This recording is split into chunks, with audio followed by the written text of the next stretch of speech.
The sun was beginning to sink on the horizon, painting the sky of Ithaca with fiery shades of gold and purple. The warm afternoon wind carried the salty scent of the sea, blending with the aroma of freshly plowed earth. At the top of a hill, a dark-haired young man watched the vast ocean, his eyes fixed on the infinite. Ulysses, or Odysseus, as he would be known to future generations, was not yet a king, but he already felt the weight of destiny upon his shoulders. Beside him, a clumsy-pawed, light-brown puppy played with a dry branch, growling softly as if facing an invisible enemy. Ulysses crouched down, observing the small animal with a faint smile. It was a recent gift, a hunting dog of the finest lineage, given to him by Laertes, his father. But to the young prince, Argos was more than just a dog. He was a companion, a brother in soul. From the very first moment they saw each other, something inexplicable bound them together. Ulysses extended his hand, and the puppy immediately approached, resting its head on his knee. The young man ran his fingers through the soft fur, feeling the warm breath of the animal. "One day, you will be strong, Argos," murmured Ulysses, gazing at the little dog with an uncommon seriousness for someone so young. "And you will have to be patient." Argos lifted his amber eyes to his master, as if he understood those words. Ulysses looked again at the sea. His heart pounded with unease, for even without knowing exactly what the future held, he felt that, at some point, he would be called to leave. Ithaca was his home, but something inside him longed for more: adventure, glory, a name that would echo beyond the islands and seas. Deep down, he feared that this call would forever take him away from everything he loved. That night, under a sky filled with stars, Ulysses and Argos fell asleep side by side, the young man with one hand resting on the dog's warm back. It was a simple gesture, yet laden with meaning, a silent promise. No matter what happened, Ulysses would always return home, and Argos would be waiting. But not even the gods could foresee the price they both would pay for that promise. The years passed, and Argos grew, becoming a strong and imposing dog. His light brown fur darkened in some areas, and his muscles became as rigid as those of a warrior trained for battle. But what impressed most about Argos was not his physical strength, but his unmatched intelligence and loyalty. No other dog in Ithaca could track prey as swiftly or anticipate his master's movements with such precision. It didn't take long for Ulysses to realize that Argos was not just an ordinary hunting dog, he was an extension of himself. From the time he was a puppy, Argos followed his master everywhere. When Ulysses trained with sword and shield in the palace courtyard, Argos watched attentively, his eyes fixed on the young prince's movements as if studying each gesture. When Ulysses rode across the hills, Argos ran beside the horse, his stamina unshaken.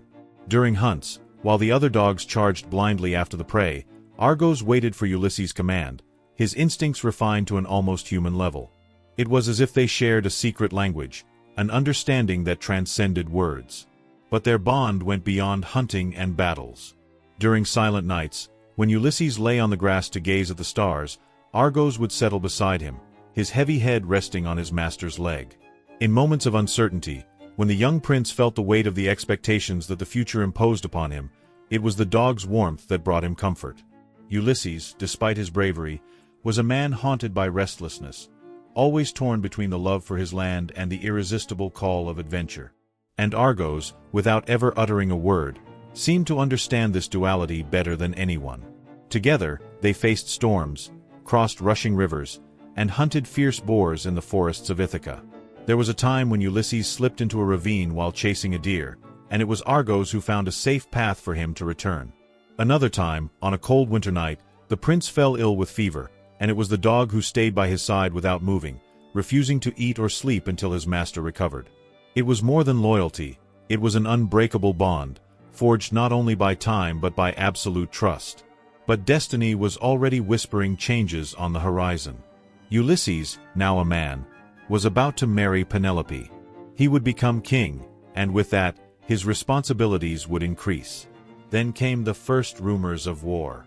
Agamemnon was summoning the kings of Greece to fight against Troy, and Ulysses knew he could not ignore the call.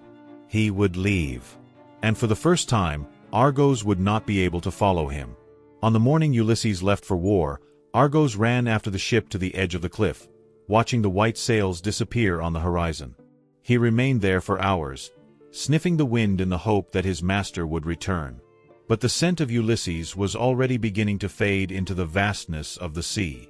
When night fell, the servants tried to drive him away, but Argos growled softly, refusing to leave. Only when exhaustion overcame him did he return to the palace, his heart restless and his eyes always fixed on the road leading to the port. The first years were spent in vigilant waiting.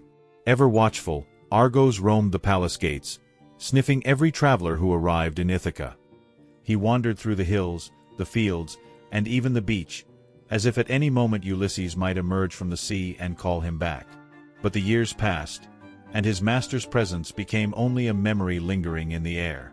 One by one, Ithaca's warriors returned, bringing stories of epic battles, but Ulysses was never among them. Rumors spread. Some said he had perished in Troy, others that the gods had punished him, or that he had simply chosen never to return. But Argos did not believe them. Loneliness became his only companion. The palace, once full of life, was now overrun by suitors seeking Penelope's hand. They mocked the old dog, kicking him when he crossed their path, calling him useless. The servants, once kind, began to ignore him. Argos, once the fastest and bravest of hunting dogs, was now old and frail. His bones ached in the cold, and his vision began to fail. Yet, even when the world seemed to have forgotten him, he never left the palace gate. He waited. He waited for the only man who had never abandoned him. The years passed, turning into decades. Rain and sun battered his body, and time stole his strength, but not his faith. Until one day, like any other, the wind carried a different scent. A scent he had not smelled in 20 years. Argos' body may have aged, but his heart still recognized that unique fragrance. Weak, he lifted his head, his trembling ears moving to catch any sound. Then he saw. In the middle of the crowd, a hunched man, covered in rags, walked slowly across the courtyard. Argos' eyes, clouded with time, shone one last time. His master had returned. Ulysses did not return as a king. Not yet. Disguised as a beggar, covered in tatters, he walked through Ithaca unrecognized. But Argos, he knew. Lying on the hard-packed earth, the old dog lifted his head with great effort. His dull eyes met the filthy, hunched man. Argos' heart raced, his weak tail stirred, lifting dust from the ground. Ulysses held his breath. "That dog, Argos," he murmured, feeling a knot tighten in his throat. The dog tried to stand, but his legs no longer obeyed. Still, he forced himself to move his body slightly, as if trying to run to his master's arms one last time. Ulysses' eyes glistened with tears. He could not reveal himself yet. Not there, not like that. But his heart cried out. Then, he did something he never did.